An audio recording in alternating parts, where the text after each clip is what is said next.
الحمد لله نحمده ونستعينه ونستغفره ونؤمن به ونتوكل عليه ونعوذ بالله من شرور أنفسنا ومن سيئات أعمالنا من يهده الله فلا مضل له ومن يضلل فلا هادي له وأشهد أن لا إله إلا الله وحده لا شريك له وأشهد أن محمدا عبده ورسوله من يطع الله ورسوله فقد رشد واهتدى ومن يعص الله ورسوله فقد ضل وغوى.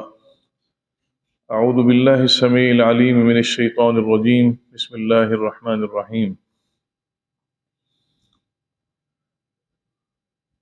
إن الله مع الذين اتقوا والذين هم محسنون.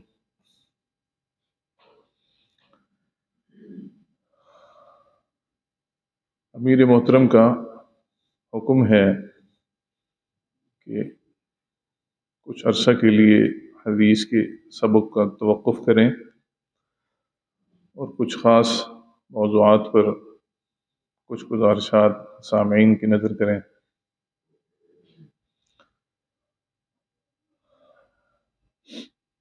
آج کا ہمارا جو عنوان ہے وہ یہ ہے کہ قرآن مجید میں بہت سارے مقام پر لفظ مع کا استعمال ہوا ہے۔ اس کا معنی کیا ہے اور شریعت اسلامیہ میں اس کا تصور کس انداز سے ہے؟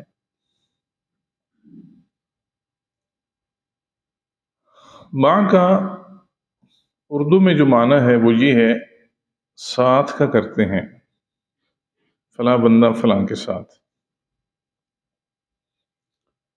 اللہ رب العالمین نے قرآن مجید میں بہت سارے مقام پر اہل تقوی، اہل صبر اور محسنین مصلحین کے ساتھ لفظ مع کا استعمال کیا ہے، جیسے کہ ان اللہ مع الصابرین، اللہ صبر کرنے والوں کے ساتھ ہے، جیسے کہ میں نے آیت پڑھی ان اللہ مع الذین اتقوا والذین هم محسنون، اللہ اہل تقوی کے ساتھ ہے۔ یہ معیت کیا ہے؟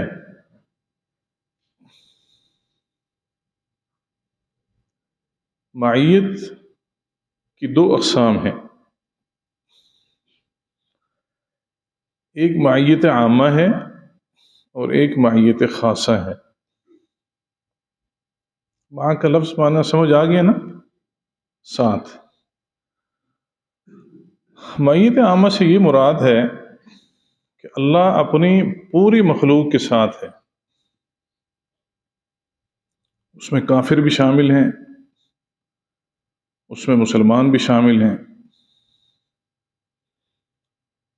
یہ جو معیت عامہ ہے یہ اللہ کے سمع و بصر کے ساتھ یہ قائم ہے۔ یعنی کیا معنی؟ اللہ ہر ایک کی سنتا ہے، کافر کی بھی سنتا ہے، مسلمان کی بھی سنتا ہے۔ دنیا کے اندر ہر جاندار مخلوق کے اللہ سنتا ہے، بے جان کی بھی سنتا ہے۔ بصر، اللہ سب کو دیکھتا ہے، اللہ اپنی ہر مخلوق کو دیکھتا ہے۔ کیسے دیکھتا ہے؟ کما یلیق بشانہ، جیسے اس کی شان کو لائق۔ یہ معیت عامہ ہے۔ اور ایک معیت خاصہ ہے جو اہل تقوی اور اہل صبر کے ساتھ خاص ہے۔ نزول وحی کے دورانیے میں صحابہ کرام نے اللہ کی اس معیت کو اپنی آنکھوں کے سامنے دیکھا ہے۔ جب اس مع کا تعلق اہل صبر یا اہل تقوی یا اہل ایمان کے ساتھ خاص ہوتا ہے تو اس کا معنی نصرت، تائید اور اللہ رب العالمین کی مدد کے اوپر خاص ہوتا ہے کہ اللہ صبر کرنے والوں کے ساتھ ہے۔ کیا معنی؟ کہ اللہ کی مدد جو ہے وہ صبر کرنے والوں کے ساتھ ہے، اللہ کی جو تائید ہے وہ کس کے ساتھ ہے؟ اہل تقوی کے اور صبر کرنے والوں کے ساتھ ہے۔ امت اسلام کے اندر بہت سارے بدعی فرق معرض وجود میں آئے۔ ان بدعی فرق کے اندر ایک فرقہ ہے جس کو ہم حلولیہ کہتے ہیں۔ آپ حیران ہوگی کہ ایک نیا سا نام ہے، لیکن اس کا تعارف ہم جانتے ہیں تو انشاءاللہ ہمیں سمجھ آ جائے گا۔ حلولیہ وہ ایک فرقہ ہے جس کے تصورات اور نظریات کے اندر یہ بات شامل ہے کہ اللہ رب العالمین اپنے وجود کے اعتبار سے ہر ایک چیز کے اندر موجود ہے۔ نعوذ باللہ من ذلک، یعنی میں انسان ہوں، اللہ میرے اندر بھی موجود ہے۔ یہ سپیکر ہے، اللہ اس کے اندر بھی موجود ہے۔ یہ لکڑی ہے، نعوذ باللہ، اللہ اس کے اندر بھی موجود ہے۔ حتیٰ کہ ان کی یہ کفری عقیدے اس حد تک گھناؤنے ہیں کہ وہ کہتے ہیں کہ اگر قضائے حاجت کے لیے بھی انسان بیٹھا ہے تو اللہ اس کے بھی ساتھ ہے۔ نعوذ باللہ من ذلک، ہم اللہ کی پناہ میں آتے ہیں۔ ایسا گندا قسم کا عقیدہ، اس عقیدے کے لوگ اگر ہم دیکھنے کو ہمارا جی چاہے تو جو لوگ اسلامی تصورات سے ہٹ کر تصوف کی فکر کی طرف مائل ہوتے ہیں، ان کے اندر یہ گندا عقیدہ موجود ہوتا ہے۔ عموماً کچھ لوگ ہیں تصوف کے اندر جو ہیں بچے ہوئے، لیکن اکثریت کا یہ عقیدہ ہے کہ اللہ انسان میں حلول کرتا ہے، جبکہ اہل سنہ والجماع ہمارا جو عقیدہ ہے وہ یہ ہے کہ اللہ اپنی ذات کے اعتبار سے اپنے عرش کے اوپر مستوی ہیں۔ الرحمن علی العرش استوى، لیکن اللہ اپنے علم کے اعتبار سے اپنی تمام مخلوقات کا اللہ نے احاطہ کیا ہوا ہے، سب کچھ اللہ کو معلوم ہے۔ وجود کے اعتبار سے اللہ آسمان، اس دنیا کے عبور نزول اللہ نہیں کرتا، لیکن اپنے علم کے اعتبار سے جتنی بھی اللہ رب العالمین کی مخلوقات ہے سب اس کے ساتھ، اس کے احاطہ علم کے اندر۔ یہ وہ نظریہ اور وہ عقیدہ ہے جو امام الانبیاء جناب محمد رسول اللہ صلی اللہ علیہ وسلم نے امت مسلمہ کو دیا ہے۔ اللہ کہاں ہے؟ اپنے عرش پر۔ الرحمن علی العرش استوى، اللہ اپنی ذات کے اعتبار سے اللہ اپنے عرش کے اوپر ہے، لیکن اللہ اپنے علم اور سمع و بصر کے اعتبار سے اللہ رب العالمین نے اپنی تمام مخلوقات کا کیا کیا ہوا ہے؟ احاطہ کیا ہوا ہے۔ اس بات کو سمجھنے کے بعد اب ہم معیت خاصہ کی طرف آتے ہیں۔ دو قسمیں بتائی تھی میں نے، معیت عامہ اور خاصہ۔ عامہ کا تعلق کفر اور مسلمان سب کے ساتھ ہے، اور معیت خاصہ سے صرف اہل تقوی اور اہل صبر اور اہل بصیرت اس سے مراد ہے۔ نزول وحی کے زمانہ میں رسول اکرم صلی اللہ علیہ وسلم کے صحابہ نے اللہ کی نصرت اور تائید کے بہت سارے مراحل کو اپنی آنکھوں کے سامنے دیکھا ہے اور سنا ہے۔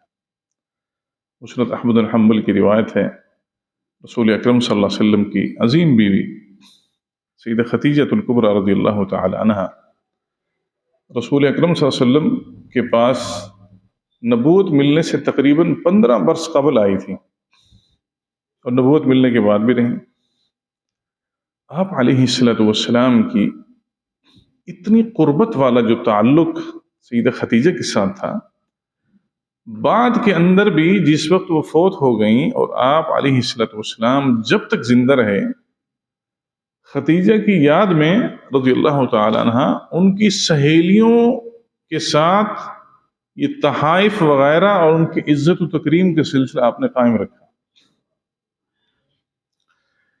ایک دن آپ نے خدیجہ رضی اللہ تعالی عنہ کو فرمایا، خدیجہ آج جبریل آئے ہیں، آج جبریل آئے ہیں۔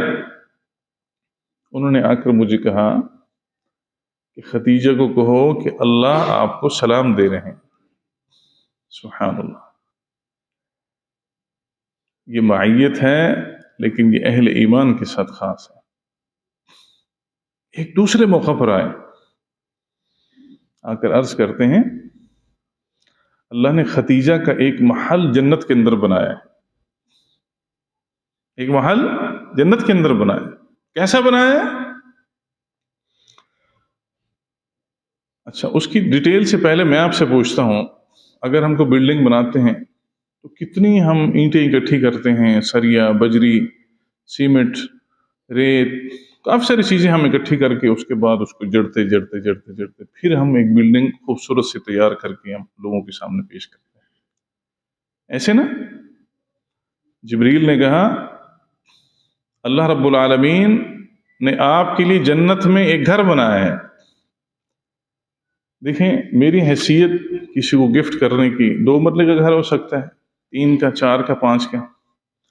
اللہ کی کیا شان، اللہ کی کیا لائق ہے، اللہ نے اپنی شان کے مطابق کتنا بڑا گھر دیا ہوگا، تصور میں کریں، سبحان اللہ۔ اور جبریل فرماتے ہیں کہ اللہ نے ختیجہ کا جو گھر بنایا ہے وہ جنت کے ایک موتی سے بنایا ہے،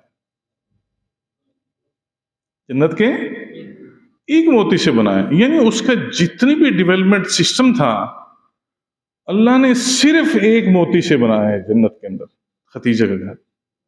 سبحان اللہ، جنت کا موتی کتنا بڑا ہوگا، کتنا بڑا موتی ہوگا، اور اللہ رب العالمین کی شان کے لائق کتنا بڑا اللہ نے ختیجہ رضی اللہ تعالیٰ کے لیے گھر بنایا ہوگا۔ سبحان اللہ۔ اس کی وجہ کیا تھی؟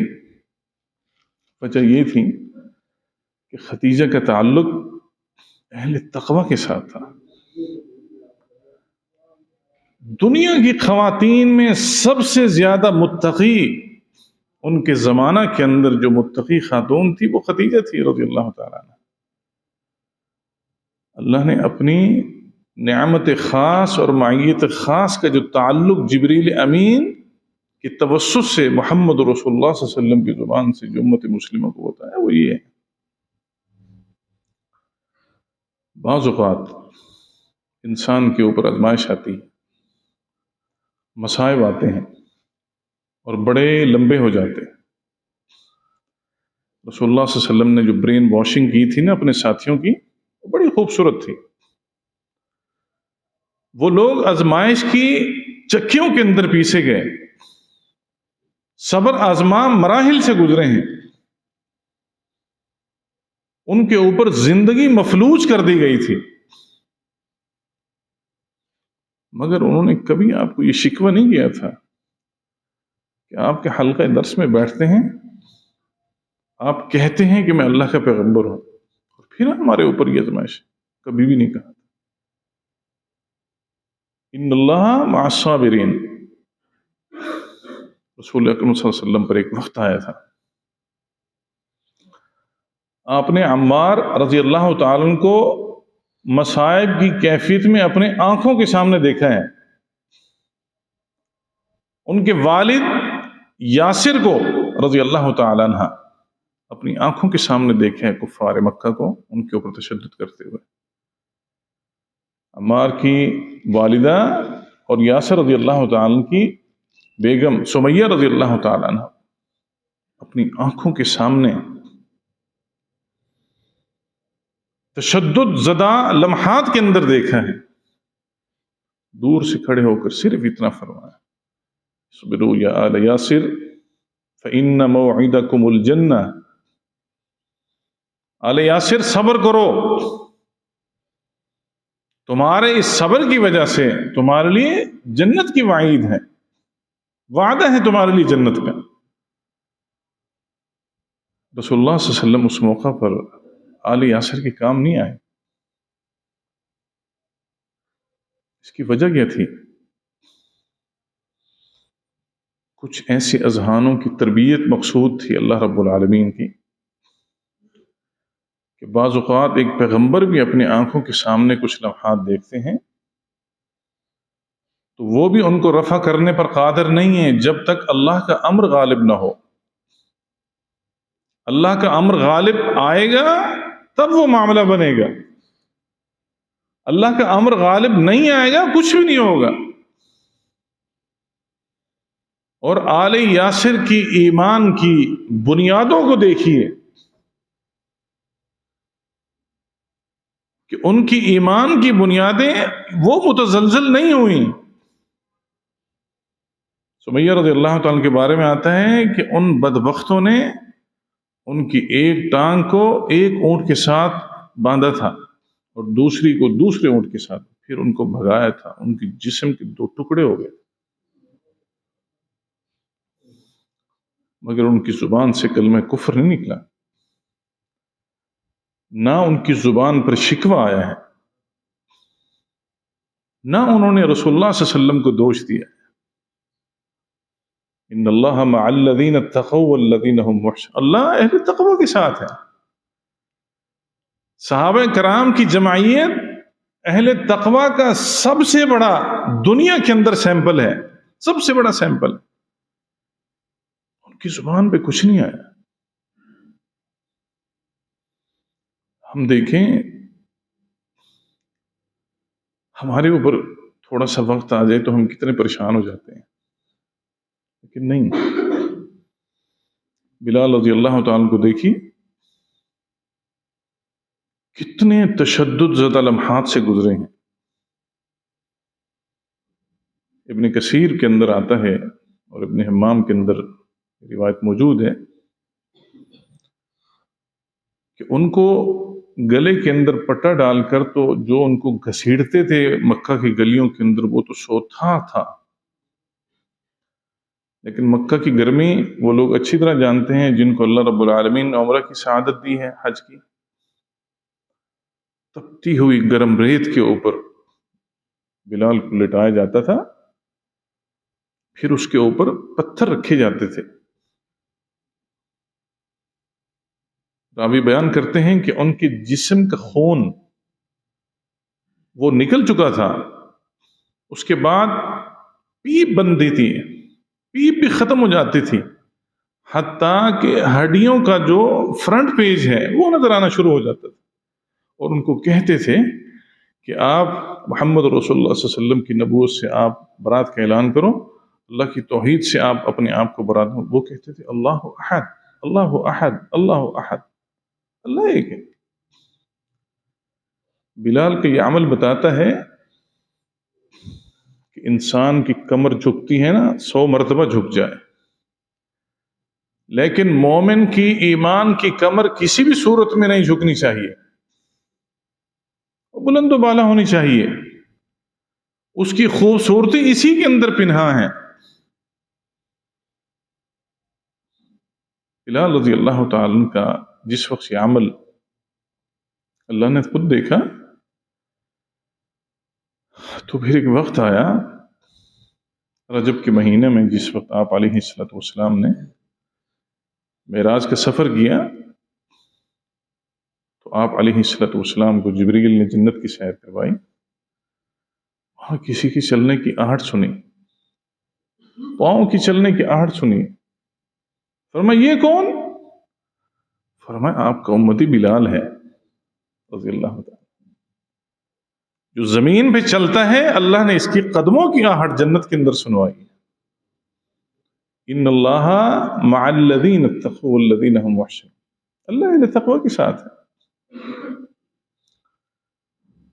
بلال کی تربیت کے اوپر رسول اللہ صلی اللہ علیہ وسلم کا جو رنگ تھا بڑا غالب تھا، بہت غالب تھا. زمین پر تشریف لائے ہیں بلال نام یا رسول اللہ، اللہ کے رسول جی. فرمائے تیرا کون سا ایسا عمل ہے کہ جس کی وجہ سے میں نے رات کو جنت کے اندر تیرے قدموں کی آہٹ سنی؟ یا رسول اللہ مجھے تو کچھ بھی پتہ نہیں. فرمایا پھر بھی کچھ بتا تو صحیح، کچھ تو بتا، کچھ تو زبان پر لے کر آ. یا رسول اللہ اور تو کوئی پتہ نہیں ہے، ہمیشہ باوضو رہتا ہوں، جب وضو ٹوٹتا ہے وضو کرتا ہوں 2 رکعت نماز کی ادائیگی کر لیتا ہوں. سبحان اللہ. ان اللہ مع الذین اتقوا والذین هم محسنون، اہل تقوی وہ اپنے آپ کو ایک لمحہ کے لیے بھی ناپاک نہیں رکھتے، ہمیشہ پاک رہتے ہیں.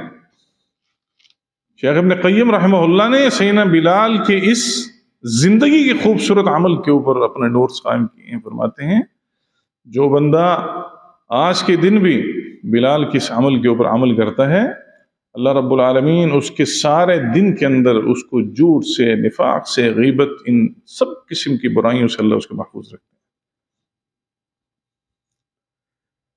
اور دوسری سب سے بڑی بات، بلال کی اس عمل پر رسول اللہ صلی اللہ علیہ وسلم نے خاموشی کا اظہار کیا ہے، اور امت کے محدثین نے اس کو حدیث تقریری کا جز قرار دیا ہے. حدیث تقریری وہ ہوتی ہے کہ کسی صحابی کا عمل رسول اللہ صلی اللہ علیہ وسلم نے اس کے عمل کے اوپر خاموشی کا اظہار کیا، وہ دین کا جز بن جاتا ہے. یعنی ان کا ٹرسٹ، ایمان کا جو لیول تھا اتنا ہائی تھا کہ رسول اللہ صلی اللہ علیہ وسلم نے ان کے عمل کو سننے کے بعد آپ نے اس کے عمل کو دھتکارا نہیں ہے، بلکہ خاموشی کا اظہار کر کے اس کو ایکسپٹ کیا، اور وہ دین کا جز بنا ہے. سبحان اللہ. قرآن مجید کی طرف آتے ہیں. سورہ یوسف کے کئی مضامین آپ نے سنے ہوں گے مفسرین کرام سے، خطباء سے، علماء سے. میں اس خاص معیت کے اوپر تھوڑی سی سورہ یوسف کے مضامین سے میں کچھ گفتگو کرنا چاہتا ہوں. یوسف علیہ السلام کو جب ان کے بھائیوں نے اٹھا کر کنویں کے اندر پھینکا تھا، ان کی کتنی عمر ہوگی؟ بچے تھے، نابالغ تھے. یہ ایک امتحان تھا، ایک امتحان تھا. اور اس سے بھی بڑھ کر امتحان یہ تھا کہ قافلے والوں نے نکالنے کے بعد وہ اپنے ساتھ لے کر جا رہے ہیں. یوسف علیہ السلام نہیں بولے. قرآن مجید کی سورہ یوسف کے جو واقعے کی ترتیب ہے اس کی تفہیم ہمیں بتاتی ہے کہ یوسف علیہ السلام بولنے کے قابل تھے، یعنی وہ اپنا مدعا سمجھا سکتے تھے. وہ کہہ سکتے تھے کہ یہاں قریب ارد گرد میرا کہیں گھر ہے، میرا فلاں باپ ہے، میرے بھائیوں نے مجھے اندر پھینک دیا ہے، آپ مجھے میرے بابا کے پاس چھوڑ دے. لیکن یوسف علیہ السلام خود خاموش رہے. قرآن مجید کہتا ہے.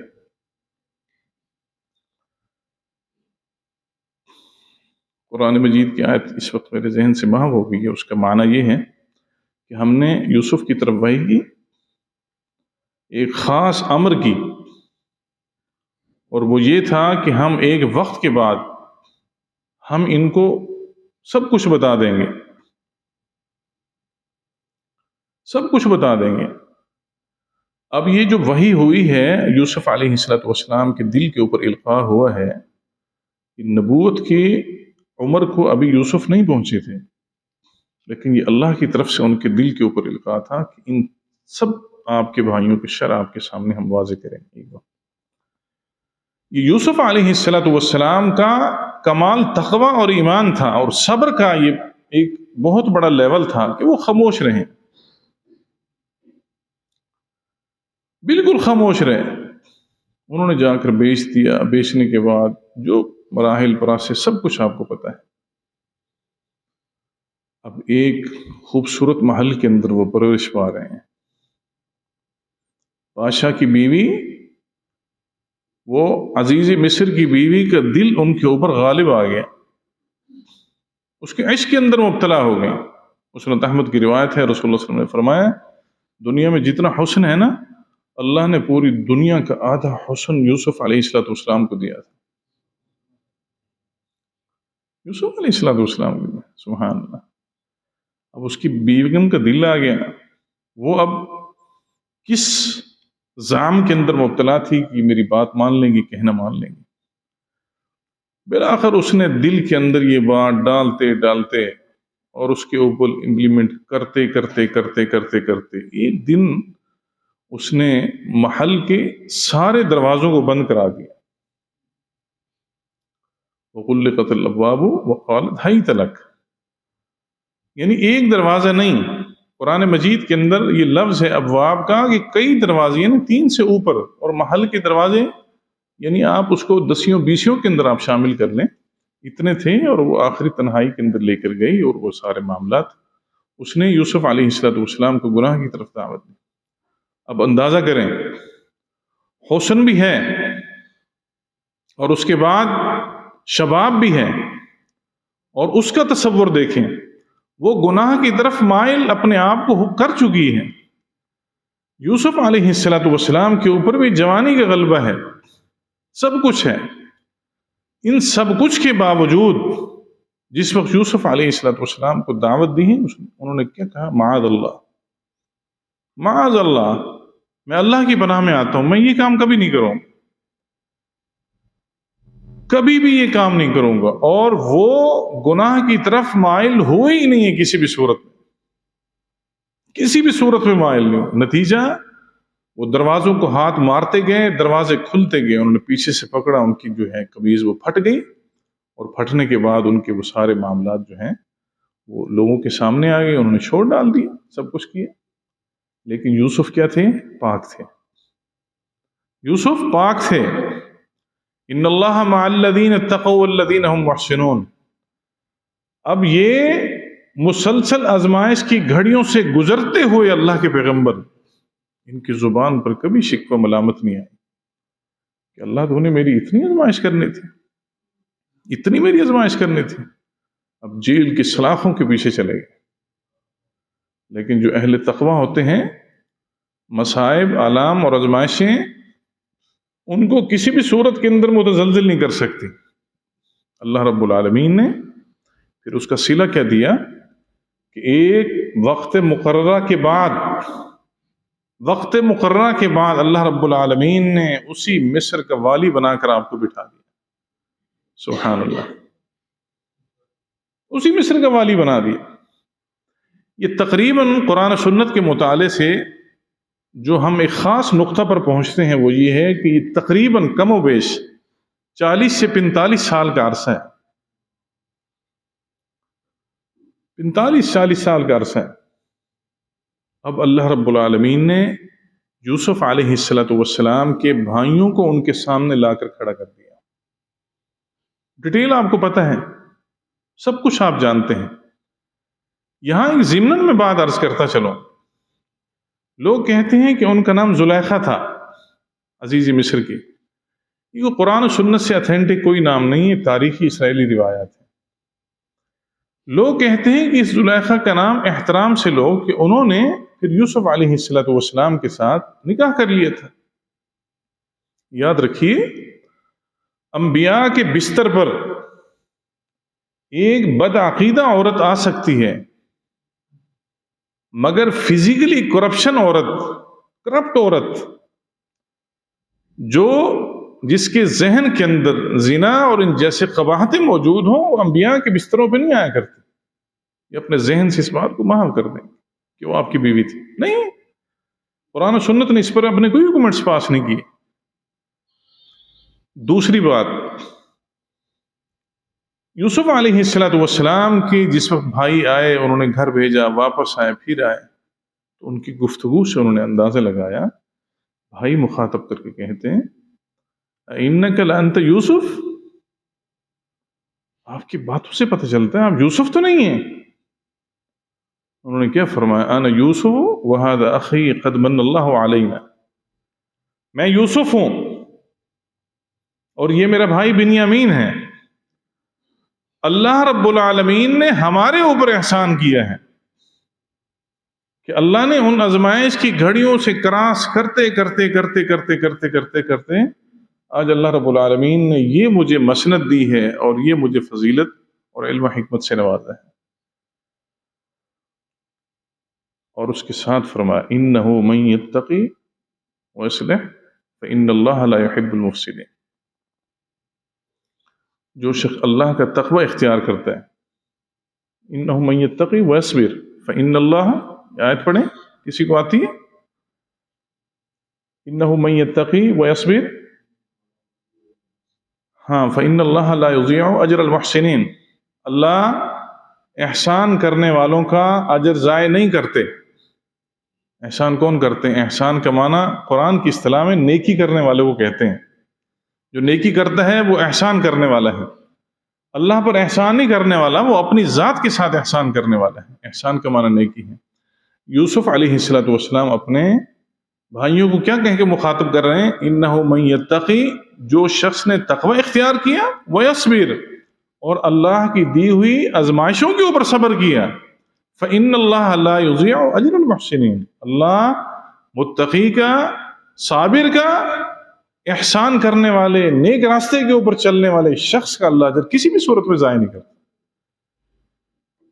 تو یہ اللہ کی معیت ہوئی ہے نہ ہوئی؟ اللہ بعض اوقات انسان کے آزمائش کی جو لمحات ہیں اس کو بڑا طویل کر دیتے ہیں، بڑا طویل کرتے ہیں. دیکھتے ہیں کہ یہ انسان میرے ساتھ کتنا مخلص ہے اور کتنا نہیں.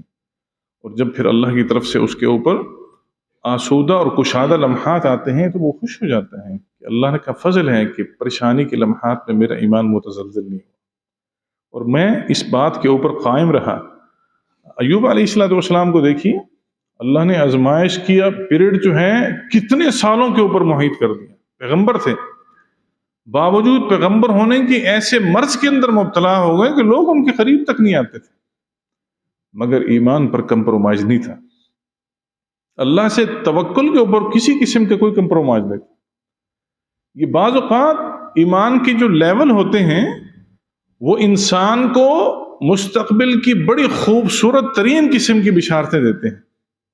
میں آپ سے پوچھتا ہوں، موسیٰ علیہ السلام اور فرعون کا سمندر پار کرنے کا جو راستہ تھا وہ ایک تھا یا دو تھے؟ ایک ہی تھا نا. موسیٰ کا ایمان اللہ پر کامل تھا، انہوں نے لاٹھی ماری، سمندر رکا، راستے بنے اور وہ نکل گئے. وہ اسی راستے کے پیچھے فرعون اور اس کے لشکر نے کہا کہ ہم بھی کراس کر جائیں گے. ان کا ظاہر کے اوپر ایمان تھا کہ اگر موسیٰ علیہ السلام کے لیے راستہ بنا تو ہم بھی اس راستے سے نکل جائیں گے. لیکن ان کو پتہ نہیں تھا کہ موسیٰ علیہ السلام اور ان کے ساتھیوں کو جو ایمان ہے وہ آسمان کو چھو رہا ہے، اور یہ بدبخت کمینہ، یہ تو زمین کے کیڑے مکوڑے کے ایمان سے بھی، ان کا ایمان بھی بلکہ اس سے زیادہ ہے، اس سے بھی بدتر تھا، مشرک تھا. وہ درمیان میں گیا، راستے بند ہو گئے، اللہ کی طرف سے عذاب آ گیا. اب وہ کہہ رہے آمنا برب ہارون و موسیٰ، کہ میں موسیٰ اور ہارون کے رب پر ایمان لیتا ہوں. اب اللہ نے کہا کہ نہیں، وقت ختم ہو چکا ہے. ہر چیز کی ایک لمٹ ہوتی ہے، جب انسان اس لمٹ کو کراس کرتا ہے نا، پھر اللہ کی طرف سے جو ریلیکسیشن دی ہوئی ہوتی ہیں وہ سب کچھ ختم ہو جاتی ہے.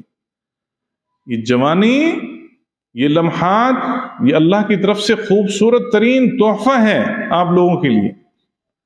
اس کے اندر آپ لوگوں نے اپنے ایمان کو مضبوط کرنا ہے. آپ کا ایمان مضبوط ہوگا، آپ کی زندگی خوبصورت بنے گی، آپ کا اللہ کے اوپر تقوی زیادہ ہوگا، صبر کے معاملات آپ کے کمپلیٹ ہوں گے. یاد رکھیے، یہ اس وقت ممکن ہوگا جب تک کہ آپ کا ایمان کامل نہیں ہوتا. ایمان کی کامل ہونے کے لیے دو چیزیں لازمی ہیں. ایک اللہ پر ایمان. اللہ پر انسان کا ایمان اس وقت کامل ہوتا ہے جب وہ اللہ رب العالمین کی توحید کی معرفت رکھتا ہے. اگر کسی انسان کو اللہ کی توحید کی معرفت نہیں ہے، وہ ہزار دعوے کرتا رہے کہ میرا اللہ کے اوپر ایمان، اس کا کوئی ایمان نہیں. جب تک کہ اللہ رب العالمین کی توحید سے محبت، اللہ رب العالمین کی ذات سے محبت اس کے دل کے اندر نہیں ہے، اس وقت وہ کامل مومن نہیں ہے، کسی بھی صورت میں نہیں ہے. اور یہ ایمان جو توحید کے اوپر مشتمل ہے، یہ جہاں توحید کے ساتھ محبت پر قائم ہے، وہاں انسان کے لیے اتنا ہی ضروری ہے کہ وہ شرک سے نفرت کرنے والا ہو. اللہ رب العالمین کی ذات کے اعتبار سے جتنے بھی دنیا کے اندر شرک کے راستے ہیں، سب سے وہ شخص نفرت کرنے والا ہو، تب انسان کی توحید کامل ہوتی ہے. اس کو محدثین کرام نے توحید اس بات و نفی کے لفظ قرار دیے ہیں کہ مومن کی جو توحید ہے وہ صرف اس بات پر قائم نہیں ہے، مومن کی توحید اس بات کے ساتھ نفی کے اوپر بھی قائم ہے. جتنے اللہ رب العالمین کے نظام کے ساتھ محبت ہے، وہاں اس نظام کے متصل ساتھ کھڑے ہونے والے جو اور نظام ہیں، بتوں کا نظام ہے، درگاہوں کا نظام ہے، یا غیر اللہ کا نظام ہے، کوئی بھی ہے، فرمایا اتنی ہی اس کے خلاف نفرت انسان کے دل کے اندر، اور تب انسان کی توحید کامل ہے۔ ایمان کا دوسرا جو سٹیپ ہے وہ یہ ہے کہ وہ امام الانبیاء جناب محمد رسول اللہ صلی اللہ علیہ وسلم کی اطاعت کے ساتھ اس کی زندگی وابستہ ہو۔ اگر محمد رسول صلی اللہ علیہ وسلم کی اطاعت کے ساتھ اس کی زندگی وابستہ نہیں ہے، خالی دعووں کے اوپر قائم ہے، خالی خولی دعووں کے اوپر قائم ہے، تو ایسا ایمان اللہ کو کسی بھی صورت میں قبول نہیں ہے۔ آپ کا ایمان اس وقت پتہ چلتا ہے کہ رسول اللہ صلی اللہ علیہ وسلم کی ذات مبارک پر آپ کا ایمان کتنا ہے۔ ایک طرف ایک امتی کا قول ہو، اس کا فعل ہو، دوسری طرف امام الانبیاء جناب محمد رسول صلی اللہ علیہ وسلم کا فرمان، پھر انسان کے ایمان کا بیلنس ہوتا ہے کہ اس کا ایمان کس لیول کے اوپر قائم ہے۔ اگر اس کے دل کے اندر وَأُشْرِبُوا فِي قُلُوبِهِمُ الْعِجْلَ، موسیٰ علیہ السلام کے لوگوں کے بارے میں اللہ رب العالمین نے بات بیان کی ہے کہ ان کے دلوں کے اندر بچڑے کی محبت کوٹ کوٹ کر پلا دی گئی تھی۔ وہ کہتے تھے کہ یہ جو بچڑا ہے یہ ہمارے سامنے جو کچھ کہتے ہیں ہم اس کے سامنے کھڑے ہیں، مانگ رہے ہیں، سب کچھ کر رہے ہیں۔ اگر انسان کے دل کے اندر بھی یہ تصورات ہیں کہ رسول اللہ صلی اللہ علیہ وسلم کے فرمان کے اوپر اس کے ذہن میں کوشچن آتا ہے، اور کسی خاص شخص، کسی فقیہ مجتہد امام کے قول کے اوپر اس شخص کے ذہن کے اندر کوئی سوال نہیں آتا، تو پھر ایمان کا لیول چیک کرنا چاہیے کہ ہمارا ایمان کہاں ہے۔ آج کی اس درس کے اندر اللہ رب العالمین کی معیت کے حوالے سے جو کچھ بھی بیان ہوا ہے، یہ وہ سارے کے سارے لوگ تھے جن کا اس ایمان کے ساتھ تعلق تھا، جن کی اللہ پر ایمان کے حوالے سے ان کی توحید بڑی مضبوط تھی، شرک سے نفرت کرنے والے تھے، اور اپنے وقت کے رسول کے اوپر ان کا ایمان اتنا کامل تھا کہ انہوں نے اپنی جانوں کو کٹوانا تو برداشت کر لیا، مگر اس نبی کی نبوت کے اوپر اور اس کی زبان سے نکلے ہوئے کسی بھی جملے کے اوپر کسی بھی قسم کا غیر اطمینان کا اظہار انہوں نے نہیں کیا۔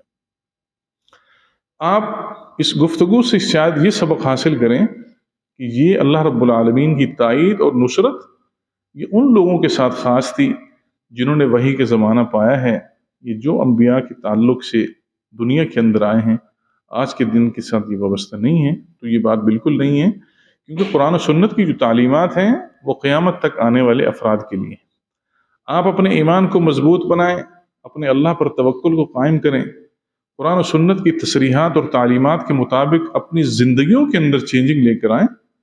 تنہائی کے اندر بیٹھ کر آپ بھی اللہ رب العالمین سے مانگ سکتے ہیں، اللہ کی معیت کو اپنی آنکھوں کے سامنے دیکھ سکتے ہیں۔ مومن کا ایمان اللہ رب العالمین کی ذات کے اوپر کامل ہونا چاہیے کہ اللہ نے جو کچھ بھی کہا ہے، میں ناقص ہو سکتا ہوں، میری سوچ ناقص ہو سکتی ہے، میری پالیسی ناقص ہو سکتی ہے، میرا فہم ناقص ہو سکتا ہے، مگر اللہ کا کلام ناقص نہیں ہو سکتا۔ میں دنیا کے اندر ہر قسم کے گناہوں کا احاطہ کر سکتا ہوں اور میں کر سکتا ہوں، لیکن میں اس گناہ کو کبھی بھی ارتکاب نہیں کروں گا جو امام الانبیاء محمد رسول صلی اللہ علیہ وسلم نے فرمایا ہے، اس کے اوپر میں کبھی شک کر جاؤں۔ تو میرے بھائی آئیے ہم اپنے ایمان کو دیکھیے، اپنے قول و عمل کو دیکھیے، اپنے عبادات کو دیکھیے، اپنی نمازوں کو دیکھیے، اپنے روزوں کو، اپنی حج اور زکوٰۃ کو دیکھیے۔ کہیں ایسا تو نہیں ہے کہ ہم کام تو کر رہے ہوں مگر رزلٹ ہمیں کچھ بھی موصول نہ ہو رہا ہو، اور قیامت کے دن اللہ رب العالمین کی بارگاہ کے اندر ہماری نماز کو بھی رد کر دیا جائے، ہمارے عبادت کو بھی رد کر دیا جائے، ہمارے معاملات کو بھی رد کر دیا جائے، اور پوچھا جائے کہ یہ کام کس کے کہنے پہ کیا تھا، تو آپ کی زبان کے اوپر یہ چیز نہیں ہونی چاہیے اللہ مجھے فلاں نے کہا تھا ایسے کرنے کا، میں نے اس وجہ سے کیا تھا۔ آپ کی زبان کے اوپر یہ ہونا چاہیے اللہ آپ سے جب سوال کیجئے اتنے حسن عبادت آپ کی زندگی کے اندر کیسی آئی، اتنی خوبصورت نمازیں آپ نے کیسی پڑھی، اتنے عبادات کا اہتمام کس انداز سے کیا، آپ کی زبان کے اوپر ایک ہی جملہ ہونا چاہیے۔ امام الانبیاء جناب محمد رسول صلی اللہ علیہ وسلم جو تعلیمات لے کر آئے تھے، انہی تعلیمات سے وابستہ ہو کر میں نے اپنی زندگی کی ساری خوبصورتیاں سمیٹی تھیں، اور اللہ رب العالمین کی طرف سے اعلان ہو کہ جاؤ جنت کے 8 دروازے تمہارے لیے کھلے ہیں، جس جنت کے مرضی دروازے سے چاہو اس میں سے داخل ہو۔ اور یہ اعلان انہی خوش قسمت لوگوں کے لیے ہوگا جن کی زندگی کا اوڑھنا بچھونا، جن کی زندگی کا محور اور مرکز اللہ کا قرآن اور محمد رسول صلی اللہ علیہ وسلم کا فرمان ہے۔ اللہ سے دعا ہے اللہ صحیح معنوں میں ہمیں قرآن و سنت کو سننے، سمجھنے اور اس کے مطابق عمل کرنے کی توفیق دے۔ وآخر دعوانا الحمدللہ رب العالمین۔